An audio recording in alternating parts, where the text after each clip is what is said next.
manusia memiliki naluri untuk selalu diingat. Mereka akan melakukan banyak hal demi satu tujuan, diingat oleh generasi selanjutnya. Sebelum melanjutkan perjalanan, marilah kita renungkan dulu sejenak dan hentikan perdebatan dari mana manusia berasal. Dalam bahasa sains, manusia adalah anak dari Luka, atau yang kepanjangannya adalah Last Universal Common Ancestor. Sedangkan dalam bahasa agama, manusia adalah anak Adam dan Hawa. Tapi yang akan kita bahas di sini bukanlah dari mana kita berasal. Yang akan kita bahas di sini adalah satu, dan hanya satu-satunya yang penting, yaitu keinginan untuk selalu diingat. Saya sendiri tidak terlalu peduli mana yang Anda pilih, tapi yang pasti, kita harus selalu bersama dalam dunia yang kejam ini. Keinginan untuk saling menggenggam tangan apapun yang terjadi.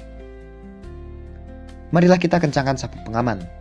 Kita akan pergi ke sebuah tempat di mana tulisan belum ditemukan dan manusia purba masih berkomunikasi dengan lukisan. Prancis, 32.000 tahun yang lalu, atau lebih tepatnya, Gua Chauvet.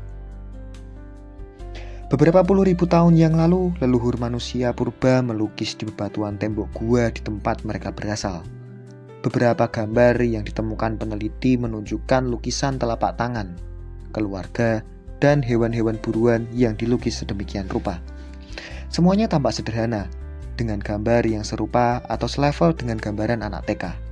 Tapi yang penting bukanlah seberapa bagus gambar itu, melainkan seberapa dalam makna yang ingin ditinggalkan.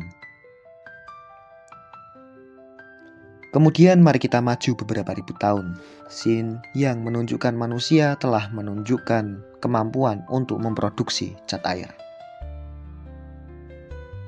Beberapa ratus tahun yang lalu tumbuh manusia-manusia yang melukis berdasarkan apa yang mereka rasa, atau bahkan berdasarkan apa yang ada di dunia nyata.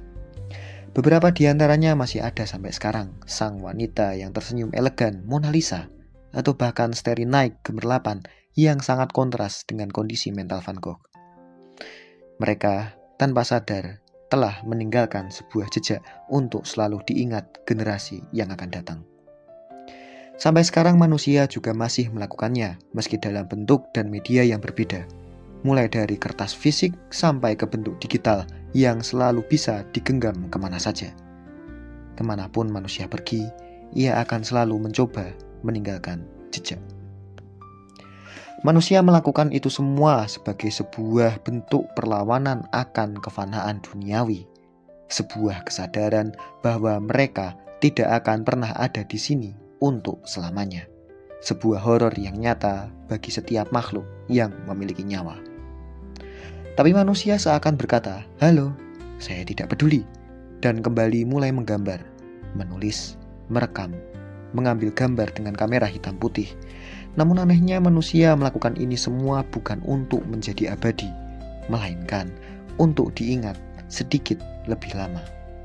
Karya-karya mereka telah menembus segala macam penghalang, seakan memberikan pesan untuk anak keturunan mereka, sebuah pesan sederhana yang hampir pasti dimengerti oleh generasi yang akan datang. Halo, aku pernah di sini. Pada akhirnya manusia tidak pernah mengincar yang namanya keabadian di dunia. Mereka hanya ingin sebuah hal yang simpel dan sederhana, yaitu diingat.